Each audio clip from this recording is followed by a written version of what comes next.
Michel Lacasse, bonjour. Bonjour. Comment ça va? Ça va très bien, et toi? Ah, ça va super bien. Avez-vous du soleil dans votre coin, là? Oui, on a du soleil, mais on a encore du froid. Ah oui, ça a percé cette semaine, le froid, mais ça va casser jeudi. Oui. Aujourd'hui, on va parler d'un manifeste pour le droit des animaux. Pour commencer, un manifeste pour les gens qui sont peut-être pas au courant. Là, je sais que t'es pas dans le monde du Code civil, tout ça, là, mais c'est quoi un manifeste, rapidement? Ben écoute, c'est une déclaration qui est écrite et publique. Et puis si on parle de manifeste aujourd'hui, c'est parce qu'il y en a un qui s'appelle Les animaux ne sont pas des choses. Oui. Qui a été rédigé par maître Sophie Gaillard, qui est avocate à la SPCA de Montréal, et Martin Gilbert, qui lui est chercheur en philosophie morale à l'université McGill, et ils ont travaillé en collaboration avec la blogueuse et auteure en éthique alimentaire Élise Desaulniers. C'est un manifeste qui fait beaucoup parler de lui, Anne, et en bien, parce qu'il revendique l'évolution du statut juridique des animaux dans le Code civil du Québec. Okay. Le manifeste qui revendique, en fait, un statut d'êtres qui sont sensibles et capables de ressentir du plaisir et de la douleur. Ce qui n'est pas le cas. C'est pas du tout la façon dont on voit présentement nos animaux au Québec. Il y a peut-être des auditeurs là, qui ne le savent pas, mais chez nous, un animal, c'est considéré comme un bien meuble. Hey. Hein? Au même titre qu'une chaise, un grille-pain, ta console ou le micro que tu as devant toi. Hey, pas drôle, hein? Ben non, puis enfin, on désire faire modifier ça. Et je dis enfin parce qu'on est en 2014, là, on n'est plus en 1900 et la recherche a révélé certains éléments qu'on ne peut pas ignorer, notamment que les animaux ont des capacités cognitives et émotionnelles et qu'ils peuvent ressentir de la douleur. Donc, de les considérer comme des biens meubles, ben c'est un peu arriéré et insensé, surtout avec tout ce qu'on connaît à leur sujet aujourd'hui. Et je ne trouve pas non plus, Michel, que ça correspond bien à ce que peut penser la majorité des Québécois, là. Ben absolument, absolument. Il y a tout plein de recherches qui ont été effectuées au fil du temps et ces recherches-là ont clairement démontré qu'on était complètement dans le champ lorsqu'on disait que les animaux n'avaient pas d'émotion. En fait, moi, j'ai fouillé un peu et ça, c'est une conception qui remonte au début du 19e siècle, alors qu'on les percevait comme des outils de travail qui étaient indispensables aux travaux et qu'on les pensait incapables de ressentir quoi que ce soit. Alors, c'est pas le cas. Donc, manifeste qui a été créé et qui est publié d'ailleurs sur le site Les animaux ne sont pas des choses.ca. Je dois dire que le document s'inspire d'une initiative qui est française, une initiative similaire là, qui a été menée en octobre dernier et qui a également été rédigée à partir de considérations en sciences et en éthique animale basées sur la déclaration de Cambridge. Ça, c'est une déclaration qui soutient qu'un grand nombre d'animaux peuvent ressentir des émotions, du plaisir et de la douleur. Donc, c'est pas du n'importe quoi, c'est du sérieux.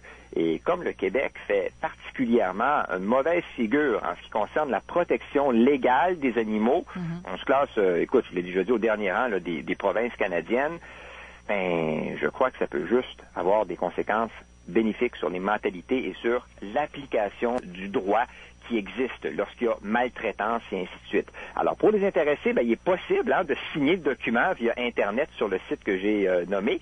Les animaux ne sont pas des choses.ca. On peut tous le faire. D'ailleurs, il y a de nombreuses personnalités qui déjà ont appuyé le projet. On peut voir les noms de Julie Schneider, Jacques Languirand, Anne Dorval également. Il y a aussi Georges Larac, l'avocate Anne-France Goldwater, Jean-Thomas Jobin, Claudia Larochelle, Marie-Soleil Michon, Joël Morin. Et la liste est encore très longue.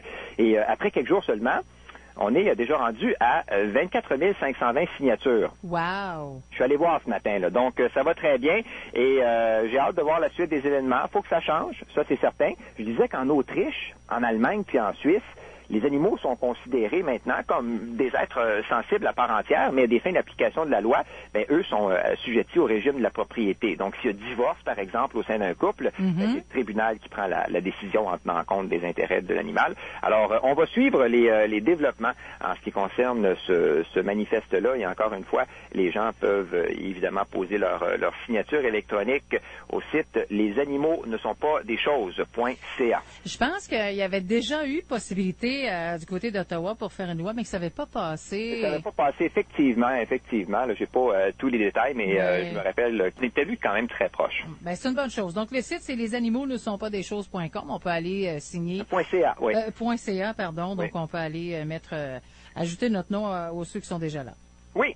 OK. Hey, vous offrez, en terminant, un nouveau service? Ben oui. Puis ça risque d'intéresser les gens de Maniwaki parce que, bon, moi, je suis un peu loin. Nos chroniques, Anne, se promènent un petit peu partout sur Internet, je l'ai déjà dit. Oui. Et les gens écrivent beaucoup pour des conseils concernant leurs chiens.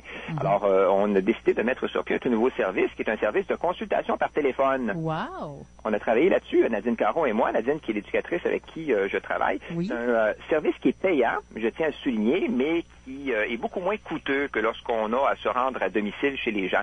Alors, s'il y a des auditeurs qui ont besoin de conseils, qui ont un problème avec leur chien, ben, je les invite à consulter le site d'éducation canine des Quatre Pattes, qui est mon site pour les détails. Évidemment, on peut pas tout régler, là, hein? Non, mais écoute, c'est magnifique pour les comme nous, les grands centres, c'est correct, ils ont la chance d'avoir des gens comme toi, mais ici, on n'en a pas d'éducateurs en éducation canine. Là. Ben, c'est ça, c'est malheureux. Et ce qu'on fait, c'est qu'on évalue vraiment chacune des demandes que l'on reçoit. Mais quand c'est possible, on y va et au besoin, ben, on n'hésite pas non plus à référer vers des lectures qui sont vraiment pertinentes et des supports vidéo pour démontrer les exercices qu'on propose.